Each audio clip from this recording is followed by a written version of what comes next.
तो दोस्तों finally jail वार्डर का रिज़ल्ट आ गया है और आप लोगों ने रिज़ल्ट देख भी लिया होगा। और जैसा कि आप लोगों को पता है कि रिज़ल्ट कल मतलब नियर अबाउट 9 बजे के बाद आया और उसी टाइम लगभग सभी लोगों ने देख लिया। मैं ग्रुप में भी शेयर कर दिया था। तो रिज़ल्ट में क्या क्या चीज़ें दी हुई हैं, किस ज़िले की पोस्टिंग कहाँ पे है, कब डॉक्यूमेंट का चेकअप होगा और कब आपका मेडिकल होगा, मेडिकल किस ज़िले में होगा, कब आपको पहुंचना है, क्या मेडिकल के लिए एडमिट कार्ड जारी होगा या फिर क्या क्या चीज़ें कैसे होंगी, ये सब जानना है अगर आपको तो आप इस वीडियो को ज़रूर देखिएगा। और अगर वीडियो पसंद आएगा तो वीडियो को लाइक और शेयर करना ना भूलिएगा और जितने भी नए दोस्त चैनल से जुड़े हैं वो चैनल को ज़रूर सब्सक्राइब कर लीजिएगा। तो चलिए वीडियो को स्टार्ट करते हैं। तो दोस्तों आप देख सकते हैं पहले सीरियल नंबर दिया हुआ है, फिर उसके बाद एक और सीरियल नंबर दिया हुआ है, उसके बाद रोल नंबर है, उसके बाद नाम है, उसके बाद आप किस कैटेगरी में सिलेक्टेड हैं और आपको कौन सा पोस्ट मिला हुआ है और आपका होम डिस्ट्रिक्ट क्या है और आपको कौन से कारागार में पोस्टिंग मिली हुई है, इतना चीज़ें दी हुई हैं।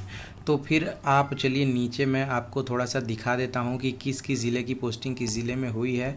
वैसे मैं आपको बता दूं कि ये नियर अबाउट 87 पेज का है तो पॉसिबल नहीं है कि सभी दिखाना आपको, लेकिन फिर भी मैं आपको थोड़ा सा दिखा दे रहा हूँ। देखिए ये मंडल वाइज लिस्ट दी हुई है। पहले तो मैं आपको बता दूं जैसे दाल भात होता है ना, एकदम मिक्स करके खाना, वैसे पोस्टिंग हुई है।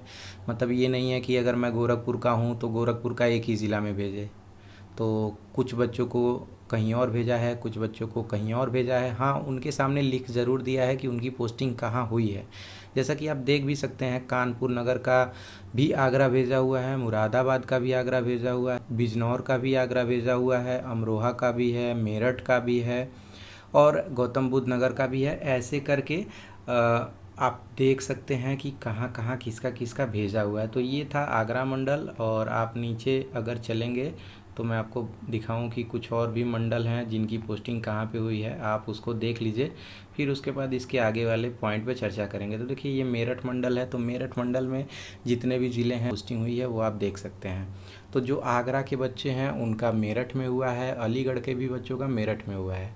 तो ऐसे करके आप देख लीजिएगा। ये सब पूरी लिस्ट आपके सामने है, नियर अबाउट 87 पेज का है। अगर आपके पास लिस्ट नहीं है या फिर अभी तक आपने रिजल्ट नहीं देखा है तो आप टेलीग्राम चैनल ज्वाइन कर लीजिए, जो कि डिस्क्रिप्शन में लिंक दिया हुआ है, जहाँ पे आपको लिस्ट मिल जाएगी। अब मैं आपको लेके चलता हूँ उस दिशा निर्देश पे जहाँ पे आपको बताया गया है कि आपका जो पूरा प्रोसीजर है, मतलब आपका डॉक्यूमेंट वेरिफिकेशन कैसे होगा, मेडिकल कैसे होगा, आपको कहाँ कहाँ पे पहुँचना है और किस प्रकार से आप चेक कर सकते हैं कि आपका किस डेट को वेरिफिकेशन होना है। तो चलिए आपको लेके चलते हैं दिशा निर्देश वाले पेज पे। तो आप लोग देख सकते हैं ये दिशा निर्देश का पेज है। खास करके इसको ये कह सकते हैं कि ये भी एक तरह से ऑफिशियल नोटिफिकेशन है जिसमें बताया गया है कि कैसे आप लोगों का टोटल प्रोसीजर होगा। तो देखिए ऊपर लिखा हुआ है जेल वार्डर संवर्ग के 9 चयनित अभ्यर्थियों के नियुक्ति के संबंध में नियुक्ति प्राधिकारी स्तर पर की जाने वाली कार्यवाही हेतु दिशा निर्देश। तो चलिए एक एक लाइन को पढ़ते हैं और समझते हैं कि इसका ओवरऑल मतलब क्या है। तो प्रदेश की कारागारों में रिक्त चल रहे जेल वार्डर के पदों पर पुलिस भर्ती बोर्ड द्वारा जेल वार्डर पुरुष के 3012 एवं जेल वार्डर महिला के 626 चयनित अभ्यर्थियों की सूची उपलब्ध कराई है। तो आप देख सकते हैं कि पुरुष और महिला का सबका रिजल्ट दिया हुआ है। महिला के लिए अलग लिस्ट जारी है और पुरुष के लिए अलग लिस्ट जारी हुई है। दूसरा है नवचयनित अभ्यर्थियों के नियुक्ति पत्र तथा तैनाती के संबंध में आवश्यक दिशा निर्देश विभाग के वेबसाइट upprison.gov.in पर अपलोड किया गया है। नियुक्ति प्राधिकारी के स्तर से वेबसाइट का नियमित अवलोकन कर नियुक्ति प्राधिकारी स्तर पर की जाने वाली कार्यवाही के संबंध में दिए गए दिशा निर्देशों का समय सारणी के अनुसार कड़ाई से अनुपालन सुनिश्चित किया जाए। मतलब ये है कि ये जो दिशा निर्देश दिए हैं कि क्या चीज़ कैसे होना है, उसी तरीके से सब चीज़ को कराना है। तीसरे में है प्रदेश की कारागारों में रिक्त पदों के सापेक्ष आवश्यकता अनुसार पदोन्नयन अस्थायी रूप से निर्धारित करते हुए सूची वेबसाइट में निर्धारित तिथि 6/8 को अपलोड की जा रही है। तो 6/8 को मतलब कल के डेट में आपका रिजल्ट जो है वो अपलोड कर दिया गया है। फिर चौथा है प्रस्तावानुसार मंडलवार पदों का विवरण। तो मतलब पहले तो आप ये देख लीजिए कि किस ज़िले में कितने लोगों की पोस्टिंग हुई है। तो जिला नहीं कह सकते, आप मंडल कह सकते हैं। तो देखो मेरठ मंडल में आवंटित जेल वार्डर पुरुष की संख्या, मतलब मेरठ मंडल में 303 पुरुष और 68 महिलाओं के साथ कुल मिला के 371 लोगों की पोस्टिंग हुई है। और ये मेरठ मंडल मतलब मेरठ मंडल में जितने ज़िले हैं उन सभी जिलों का मिला के ये डाटा दिया हुआ है। ऐसे ही करके आप देख सकते हैं। तो देखिए गोरखपुर में 104 लोगों की पोस्टिंग हुई है। देखो क्या होता है ना, जो जेल की कैपेसिटी होती है उसके अनुसार वहाँ पे संख्या में पोस्टिंग होती है। तो जो बहुत बड़े बड़े मंडलों के जेल हैं वहाँ पे संख्याएँ ज़्यादा हैं और जो कम है वहाँ पे कम है। तो आप देख सकते हैं जैसे मेरठ बड़ा है, या फिर और आप देख सकते हैं आगरा मंडल हुआ, बरेली मंडल हुआ, या फिर फतेहगढ़ मंडल हुआ, इन सबों में संख्या ज़्यादा है। और सभी ज़िलों में कुछ महिलाएं भी हैं और कुछ पुरुष भी हैं। तो सभी संख्या आप देख सकते हैं नियर अबाउट 16 मंडल है और 16वां मंडल इसमें बांदा है। तो फिर चलिए इसके नीचे देखते हैं कि क्या चीज़ें दी हुई हैं। पाँचवें में दिया हुआ है नियुक्ति प्राधिकारी स्तर पर 9 चयनित अभ्यर्थियों के स्वास्थ्य परीक्षण, शैक्षिक प्रमाण पत्र व अन्य अभिलेख जिसका उल्लेख पूर्व में वेबसाइट पर किया जा चुका है कि जांच कर निर्देशानुसार कार्रवाई की जानी है। तो ये बता रहे हैं मतलब आपका मेडिकल और डॉक्यूमेंट वेरिफिकेशन करने की कार्रवाई कैसे होनी है। छठवां दिया हुआ है उपरोक्त कार्रवाई सुचारू रूप से संपादित किए जाने हेतु नियुक्ति प्राधिकारी स्तर पर निम्नलिखित कार्रवाई सुनिश्चित की जाएगी। उसके बाद दिया हुआ है इस संबंध में मंडल के अधीनस्थ कारागार के वरिष्ठ अधीक्षक की सूची संलग्न करते हुए वरिष्ठ अधीक्षक या फिर अधीक्षक को पत्र लिखेगा कि वो मुख्य चिकित्सा अधिकारी से संपर्क स्थापित कर चिकित्सा अधिकारियों के पैनल का गठन कराकर समय सारिणी के अनुसार मेडिकल कराए जाने की कार्यवाही किए जाने हेतु तो समस्त व्यवस्था सुनिश्चित कराए। उसके बाद क 1 में लिखा हुआ है मंडल कारागार स्तर पर जिन अभ्यर्थियों का उपरोक्तानुसार कार्रवाई कराया जाना है उनकी संख्या को दृष्टिगत रखते हुए मुख्य चिकित्सा अधिकारी से समन्वय स्थापित करते हुए उतनी संख्या में ही अभ्यर्थियों को एक तिथि व समय में बुलाया जाए ताकि भीड़ भाड़ की स्थिति उत्पन्न न हो और न ही किसी प्रकार की अव्यवस्था की स्थिति उत्पन्न हो। इस दौरान कोविड-19 के संक्रमण के संबंध में समस्त दिशा निर्देशों का अनुपालन कराया जाएगा।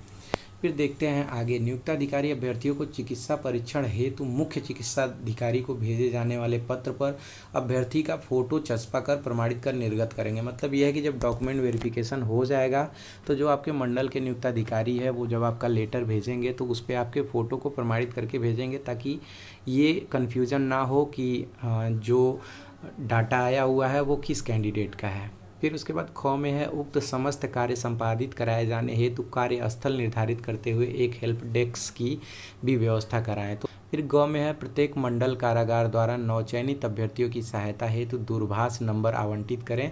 उक्त नंबर संबंधित मंडल के नियुक्ताधिकारी, कार्यपाल एवं कार्यालय सहायक का होगा ताकि किसी भी अभ्यर्थी को किसी प्रकार की समस्या के निदान के संबंध में जानकारी प्राप्त कर सके। तो आप देख सकते हैं आपका जिस मंडल में पोस्टिंग हुआ है आप उस मंडल के अधिकारी से कॉल करके बात कर सकते हैं। क्या चीज़ें कैसी होंगी वो सब वो ज़रूर आपको बताने की कोशिश करेंगे। और अगर आपको कन्फ्यूज़न है तो आप पूछ सकते हैं, मैं भी बात करके एक बार क्लियर कर दूंगा कि जो मेडिकल है वो कहाँ पे होगा, लेकिन फ़िलहाल वो अगले वीडियो में आएगा। तो आप देख सकते हैं जितने भी मंडल हैं 16 मंडल के जो नियुक्ताधिकारी हैं और जो उनके सहायक हैं सभी का नंबर दिया हुआ है। तो आप लोग इस नंबर पर कॉल करके पूछ सकते हैं। फिर उसके बाद दिया हुआ है उपरोक्त अंकित मोबाइल नंबरों पर कार्यालय अवधि 10 से 5 बजे तक ही संपर्क किया जाए। मतलब 10 से 5 बजे के बीच ही फ़ोन उठेगा। फिर उसके बाद है नियुक्ति प्राधिकारी द्वारा मुख्यालय द्वारा आवंटित जेल वार्डरों की संख्या के आधार पर वेबसाइट पर अपलोड सूची के क्रम संख्या के अनुसार अलग अलग स्लॉट तिथिवार निर्धारित करते हुए अभ्यर्थी को चरणबद्ध तरीके से बुलाकर निर्धारित प्रक्रिया पूर्ण कराई जाए। मतलब ये भी बताए हुए हैं कि अलग अलग दिन सबको बुलाना है ताकि भीड़ ना हो। फिर उसके बाद समस्त कार्रवाइयाँ जो भी प्रचलित हों उसकी सूचना प्रत्येक कार्य दिवस में नोटिस बोर्ड पर चस्पा किया जाए तथा यह सुनिश्चित किया जाए कि समस्त प्रक्रिया की जानकारी, मतलब यह है कि एक दिन में क्या क्या चीज़ें हुई वो नोटिस बोर्ड पे चस्पा कर देनी है। फिर उसके बाद दिया हुआ है नियुक्ति अधिकारी द्वारा 9 चयनित जेल वार्डर संवर्ग के उनके मंडल कारागार पर उपस्थित होने पर अभ्यर्थियों द्वारा लाए गए निम्न अभिलेखों का भलीभांति परीक्षण कर प्राप्त किया जाएगा एवं संलग्न प्रारूप पर तिथिवार अंकन करते हुए परीक्षण करने वाले कार्मिक द्वारा प्रमाणित किया जाएगा। तो देखिए इसका मतलब ये है कि आपका जिस ज़िले में या फिर जिस मंडल में पोस्टिंग हुई है उस मंडल के सभी बच्चों को किस ज़िले में डॉक्यूमेंट वेरिफिकेशन कराने जाना है वो इस नोटिफिकेशन में दिया हुआ है। तो अभी मैं बता दूंगा कि आपकी पोस्टिंग कहाँ पे हुई है तो आपको किस जगह जाना है। फ़िलहाल आप लोग जान लीजिए कि आपको डॉक्यूमेंट में कौन कौन सी चीज़ें लेके जानी हैं। तो आपको सबसे पहले सभी की मूल प्रतियां लेके जानी है, मतलब ओरिजिनल लेके जाना है, और किसका किसका फ़ोटोकॉपी लेके जाना है ये भी मैं आपको बता दूँ। तो देखो, हाई स्कूल का अंक पत्र व प्रमाण पत्र, इसका मतलब ये है कि जो पहले पास होते थे उसमें जो नंबर वाला है वो अलग मिलता था और सर्टिफिकेट अलग मिलता था। तो अगर ऐसी कंडीशन है तो दोनों लेके जाएं। अगर आप अभी कुछ साल पहले पास आउट हुए हैं तो एक ही आपके पास होगा, तो वो लेके जाएं। तो हाई स्कूल का लेके जाना है, इंटरमीडिएट का लेके जाना है, जाति प्रमाण पत्र का लेके जाना है, निवास प्रमाण पत्र का लेके जाना है, आधार कार्ड, और छठे में आप देख सकते हैं इसमें मतदाता पहचान पत्र या ऑब्लिक करके पैन कार्ड दिया हुआ है। तो इसका मतलब ये है कि आपके पास दोनों में से अगर दोनों हैं तो आप कोई एक लेके जाएंगे, अगर कोई एक है तो आपको एक लेके जाना मजबूरी ही है। मतलब मतदाता पहचान पत्र या फिर पैन कार्ड, दोनों में से एक तो आपको लेके जाना ही है। अगर आपके पास दोनों नहीं है तो मैं आपको बता दूं कि अभी भी आप जाके साइबर कैफ़े से पैन कार्ड के लिए अप्लाई कर सकते हैं। उससे आप बोलिएगा कि मुझे इसका कुछ ऐसा करिए कि तुरंत भी मिल जाए, तो वो आपसे थोड़ा सा चार्ज ज़्यादा लेगा, मतलब उसका फ़ीस अलग है। तो वो तुरंत 1 घंटे पे आपके ईमेल पे मैसेज आ जाएगा, उससे वो डाउनलोड करके दे देगा, मतलब आपको पैन कार्ड नंबर मिल जाएगा, उसको आप आराम से लेके जा सकते हैं। फिर उसके बाद आपको नवीन पासपोर्ट साइज़ के 10 फ़ोटो लेके जाने हैं लिफाफे में, मतलब ये है कि जिसमें फ़ोटो दिया जाता है उसमें आपको लेके जाने हैं। और 8वें में है उत्तर प्रदेश पुलिस भर्ती एवं प्रोन्नति बोर्ड द्वारा प्रवेश पत्र की प्रति। अब देखो 8वें में ये जो प्रवेश पत्र की प्रति दिए हुए हैं, तो अब ये इसमें क्लियर नहीं है कि क्या ये नया प्रवेश पत्र जारी करेंगे या फिर इसके पहले जो जारी हुआ था उसको लेके जाना है। तो जो भी सूचना होगी आगे मिल जाएगी। अभी तो क्या है, आज आया हुआ है और 1-2 दिन में हो सकता है जारी कर दें। आप लोग अपना रोल नंबर डाल के डाउनलोड कर सकते हैं। फिर 9वें में आपको लेके जाना है अनुलग्नक 1 व 2 को पूर्ण रूप से भरा हुआ तथा यथास्थान सत्यापित किया गया हो, मतलब जहाँ पे जो गैजेटेड ऑफिसर का सिग्नेचर करना था वो वहीं पे होना चाहिए। अगर अभी भी आप लोगों ने नहीं कराया है तो जाके करा लीजिएगा। 10वें में है शपथ पत्र निर्धारित प्रारूप पर नोटरी द्वारा निर्गत किया गया, जो आपको कचहरी से बनाना था। और 3 लिफाफा आपको लेके जाना है 7x21 सेंटीमीटर का। तो इसका मतलब ये है कि आप देखे होंगे जब पहले ऑफलाइन फॉर्म भरा जाता था तो एक बड़ा लिफाफा होता था जिसमें फॉर्म रखा जाता था, उसके साथ 2 या 3 लिफाफे को डाक टिकट लगा के उस फॉर्म में डाल दिया जाता था, जिसमें दोबारा जब आपका कॉल लेटर आता था तो उसी में आता था। तो वही वाले आपको फॉर्म लेके जाने हैं। तो वो आप किसी भी स्टेशनरी के दुकान पे ख़रीद सकते हैं। तो मुझे लग रहा है कि आप लोग बहुत अच्छे से समझ गए होंगे कि कौन कौन से डॉक्यूमेंट आपको लेके जाने हैं। अब इसमें से क्या है, आपको देखिए फ़ोटोकॉपी किसकी लेके जानी है। तो हाई स्कूल, इंटर, जाति, निवास, आधार कार्ड, पैन कार्ड, और बस इतने की ही आपको फ़ोटोकॉपी लेके जानी है और सबके 2-2 फ़ोटोकॉपी कराने हैं। सबको एकदम क्रम वाइज से आप स्टेपलर कर दीजिएगा और स्वप्रमाणित करना है। स्वप्रमाणित का मतलब ये है कि नीचे अपना खुद का सिग्नेचर करके लेके जाना है। फिर इसके आगे क्या इसमें बताया गया है वो भी देख लेते हैं। इसके आगे दिया हुआ है, नियुक्ति प्राधिकारी चयनित अभ्यर्थी के उपस्थित होने पर उक्त चेक लिस्ट के अनुसार समस्त अभिलेखों के परीक्षोपरांत चयनित अभ्यर्थी के गृह जनपद के मुख्य चिकित्साधिकारी को मेडिकल हेतु संलग्न प्रारूप की प्रति प्रेषित करते हुए उक्त प्रारूप पर मेडिकल बोर्ड की रिपोर्ट उपलब्ध कराने का अनुरोध करेगा। तो देखिए अभी यहाँ पे क्लियर हो गया है कि जो आपका मेडिकल है, मतलब जब आपका ये डॉक्यूमेंट चेक हो जाएगा तो वहाँ से आपके गृह जनपद के जो CMO हैं वहाँ पे भेजा जाएगा आपका मेडिकल कराने के लिए। तो इसमें यही चीज़ दिया हुआ है। तो मैंने सोचा कि पहले जब आ जाएगा क्लियर तभी आपको क्लियर बताऊँगा। तो देखो इस लाइन को पढ़ने के बाद क्लियर हो गया है। तो जिसको ना समझ में आया हो उसको मैं एक बार फिर से बता देता हूँ कि नियुक्ति प्राधिकारी मतलब जिस मंडल में आपका चेक होगा वहाँ का जो सबसे बड़ा अधिकारी होगा वो सभी चयनित अभ्यर्थियों के उपस्थित होने के बाद, मतलब जो भी डॉक्यूमेंट है वो सब चेक करने के बाद अभ्यर्थी के गृह जनपद, मतलब जो आपका होम डिस्ट्रिक्ट है, कि मुख्य चिकित्सा अधिकारी को मेडिकल हेतु संलग्न प्रारूप की प्रति प्रेषित करते हुए, मतलब जब आप वहाँ पे डॉक्यूमेंट वेरिफिकेशन करा लेंगे तो आपको एक वो या फिर दे सकता है आपको एक कागज़, या फिर डायरेक्ट हो सकता है यहाँ पे मेल करे। जैसे आप देखते होंगे कि मेडिकल होता है तो जिस पे लिखा हुआ जाता है कि आप मेडिकली फ़िट हैं या नहीं फ़िट हैं, तो उस टाइप का एक प्रारूप होगा, वो आपके माध्यम से भी भेजा जा सकता है या फिर वो डायरेक्ट भेजा जा सकता है। उसी पे आपका मेडिकल होके वो रिपोर्ट आपको लेके जाना रहेगा जहाँ पे आपकी पोस्टिंग हुई है, जो कि आप आगे अभी देखेंगे। फिर 6 में है, निर्गत दिशा निर्देश एवं जेल वार्डर सेवा नियमावली के अनुसार कार्यवाही पूर्ण हो जाने पर निर्धारित शर्तों के अनुसार नियुक्ति पत्र निर्गत किया जाए जिसका प्रारूप संलग्न है। तो प्रारूप संलग्न मतलब आपका ये सब जब चेक हो जाएगा तो आपका जो नियुक्ति पत्र है वो जारी कर दिया जाएगा। उक्त नियुक्ति पत्र प्रारूप में किसी प्रकार के बदलाव की आवश्यकता होने पर, मतलब जैसा भी होगा वो अपने हिसाब से चेंज कर सकते हैं। उसके बाद दिया हुआ है कि प्रतिदिन प्रगति की सूचना संलग्न प्रारूप पर मुख्यालय के ईमेल आईडी इतने पर सायंकाल 6 बजे तक प्रेषित की जाएगी। मतलब जो भी एक दिन में जांच होगा उसका क्या रिजल्ट निकला वो इस पे ईमेल कर दिया जाएगा। अभ्यर्थी अपने चयनित कारागार के मंडल के सम्मुख अंकित पते पर निम्न क्रमानुसार तिथिवार समय 11 बजे उपस्थित होकर अपना अभिलेख चेक कराएंगे तथा मुख्य चिकित्साधिकारी हेतु निर्गत पत्र प्राप्त कर स्वास्थ्य परीक्षण कराकर मेडिकल रिपोर्ट चयनित मंडल के नियुक्ताधिकारी को प्रस्तुत करेंगे। अब देखिए ये काफ़ी इम्पोर्टेंट है। तो मतलब ये है कि आपको जिस मंडल में पोस्टिंग मिली है, ठीक है, तो आप अभी उस मंडल के अनुसार चेक करेंगे। ये नहीं कि अगर आप गोरखपुर के हैं तो आप इसमें गोरखपुर मंडल का चेक करिए। गोरखपुर मंडल का वो चेक करेगा जिसकी पोस्टिंग गोरखपुर मंडल में हुई है। मतलब आप ये समझिए कि आप मंडल के नाम में देख सकते हैं मेरठ मंडल लिखा हुआ है, तो मेरठ मंडल वाले संपूर्णानंद कारागार प्रशिक्षण संस्थान लखनऊ जाएंगे जिनकी पोस्टिंग मेरठ मंडल में हुई है, मतलब मेरठ के किसी भी कारागार में हुई है, वो लोग जाएंगे संपूर्णानंद कारागार। इसका मतलब ये नहीं है कि जिसका होम डिस्ट्रिक्ट मेरठ हो या मेरठ के कोई मंडल में वो जाएंगे। आप समझ गए होंगे अच्छे से। तो देखिए इसमें ओवरऑल यही दिया है कि 11 बजे आपको वहाँ पे पहुँच जाना है। वहाँ पे टोटल जब आपका डॉक्यूमेंट चेक हो जाएगा उसके बाद मुख्य चिकित्सा अधिकारी के लिए एक प्रारूप रहेगा, वो आपको दिया जाएगा और आप लेके आएंगे वो अपने गृह जनपद के सीएमओ ऑफिस में।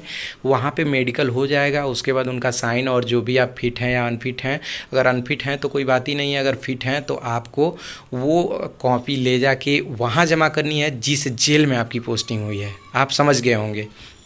तो देखो ये काफ़ी कन्फ्यूज़न था क्योंकि एक लड़का मेरे पे कॉल किया था तो उसकी पोस्टिंग ना उसका गृह जनपद आजमगढ़ था, लेकिन उसकी पोस्टिंग वाराणसी हुई थी, तो वो आजमगढ़ में चेक कर रहा था, तो वहाँ पे उसका रोल नंबर ही या फिर वो सीरियल नंबर ही नहीं दिखा रहा था। तो चलिए देखते हैं कि मेरठ मंडल में जिसकी पोस्टिंग हुई है वो संपूर्णानंद कारागार प्रशिक्षण संस्थान पुरानी जेल रोड में जाएगा।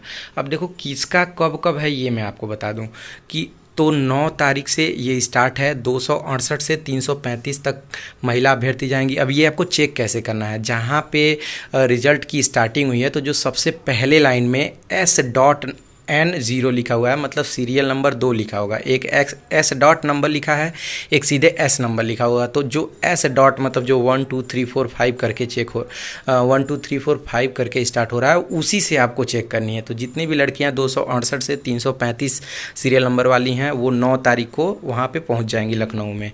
और उसके बाद देखो लड़कों का है तो लड़के 356 से 416। उसके बाद ऐसे करके आप चेक कर लीजिएगा कि कब कब किसको किसको किस डेट में पहुंचना है। और 16 तारीख को जितने भी लोग अनुपस्थित हैं उन लोगों को 16 तारीख को एक मौका और दिया जाएगा। तो ऐसे ही मुरादाबाद मंडल वाले मुरादाबाद के जिला कारागार में जाएंगे, सहारनपुर वाले सहारनपुर के कारागार में जाएंगे, गोरखपुर वाले लखनऊ जाएंगे संपूर्णानंद कारागार में, बस्ती वाले भी लखनऊ जाएंगे, गोंडा वाले भी लखनऊ जाएंगे, आजमगढ़ वालों का डॉक्यूमेंट वेरिफिकेशन आजमगढ़ के ही जेल में होगा, अयोध्या वाले भी लखनऊ जाएंगे, लखनऊ मंडल वाले आदर्श कारागार लखनऊ में जाएंगे, मतलब वहाँ पे एक अलग कारागार है, वो संपूर्णानंद वाले पे नहीं जाएंगे। उसके बाद आगरा वाले आगरा में ही जाएंगे, जो केंद्रीय कारागार है बरेली वाले बरेली में जाएंगे, वाराणसी वाले वाराणसी में जाएंगे, प्रयागराज वाले प्रयागराज में जाएंगे जो नैनी में जेल है, फतेहगढ़ वाले फतेहगढ़ में जाएंगे, झांसी वाले झांसी में जाएंगे, बांदा मंडल वाले जाएंगे प्रयागराज में। तो आप देख सकते हैं कि 16 मंडल का इसमें दे दिया है कि किसको किसको कहाँ जाना है। तो अभी मैं आपको बताऊं ये जितनी भी जानकारी थी वो लगभग कंप्लीट हो गया है। मैं एक बार आपको कंक्लूड कर देता हूं कि इसमें देखो कन्फ्यूज़न क्या है कि जो एडमिट कार्ड है वो कब जारी होगा। तो एडमिट कार्ड आपका मैटर नहीं है। एडमिट कार्ड अगर जारी होना रहेगा तो वो 1-2 दिन में बोर्ड के वेबसाइट पर आ जाएगा, आप अपना रोल नंबर डाल के निकाल लेंगे। अच्छा ये बिल्कुल ना आप समझिएगा कि आपको पुराने एडमिट कार्ड लेके जाना है, क्योंकि कौन इतना दिन का एडमिट कार्ड रखता है। तो एडमिट कार्ड वाला कन्फ्यूज़न दूर हो गया है। रही बात आपको कहाँ पे चरित्र सत्यापन कराने जाना है, तो आप जिस मंडल में आपकी पोस्टिंग हुई है उस मंडल के अकॉर्डिंग आप चेक करेंगे कि उस मंडल वालों का किस जेल में बुलाया गया है, तो आप उसके हिसाब से चेक करिएगा। आप इस हिसाब से बिल्कुल ना चेक करिएगा कि अगर आप गोरखपुर मंडल के हैं तो गोरखपुर वालों को कहाँ बुलाया गया। गोरखपुर मंडल वो चेक करेगा जिसकी पोस्टिंग गोरखपुर मंडल में आई है। समझ गए होंगे आप इस बात को। तो आप लोग आराम से अपने सीरियल नंबर जो कि पहले लाइन में रिजल्ट में दिया हुआ है उस नंबर के हिसाब से आप देख लीजिए कि आपका जो सीरियल नंबर है वो किस डेट में आ रहा है। तो 11 बजे तक आप वहाँ पहुँच जाइएगा टाइम से, एकदम आराम से सभी डॉक्यूमेंट के साथ। आप 1-2 दिन पहले ही अपना सभी डॉक्यूमेंट अच्छे से चेक कर लीजिएगा, रख लीजिएगा। कुछ गोंद टाइप का भी रख लीजिएगा जिससे फ़ोटो चिपकाया जाता है। और कोई दिक्कत होगी तो टाइम मिलता है, डरने की बिल्कुल ज़रूरत नहीं है। और उसके बाद सबसे बड़ी राहत की खबर ये है कि जब आपका वहाँ पे डॉक्यूमेंट चेक हो जाएगा तो जो आप लिफाफा ले जाएंगे, मुझे लगता है उस लिफाफे में ही जो प्रारूप है जिला चिकित्सा अधिकारी के लिए दिया जाएगा, वो आपको लेके आना है अपने सीएमओ ऑफिस पे। वहाँ पे मेडिकल हो जाएगा। यहाँ पे जब आप पहुँचेंगे तो आपको सब क्लियरली पता रहेगा कि कैसे क्या क्या हो रहा है। तो गृह जनपद में ही आपका मेडिकल हो जाएगा। उसके बाद मेडिकल कराने के बाद जो भी आपको रिजल्ट रहेगा वो आपको यहाँ पे दे दिया जाएगा। उसको लेके आपको अपने जेल में जाना है। अपने जेल का मतलब ये है कि जिस जेल में आपकी पोस्टिंग हुई है उस जेल में आपको लेके जमा करना है। ये नहीं कि जहाँ पे डॉक्यूमेंट वेरिफिकेशन हुआ है वहाँ पे जमा करना है।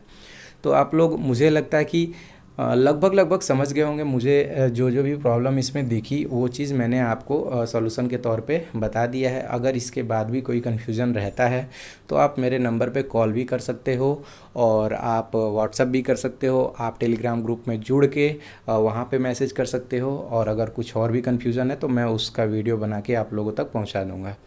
अगर आप लोग इस वीडियो से संतुष्ट हैं या फिर अगर आपको थोड़ा भी हेल्पफुल लगा होगा तो आप सपोर्ट कर सकते हैं इस वीडियो को अपने लाइक, अपने सब्सक्राइब या फिर अपने शेयर के माध्यम से। तो चलिए मिलते हैं नेक्स्ट वीडियो में, तब तक के लिए जय हिंद।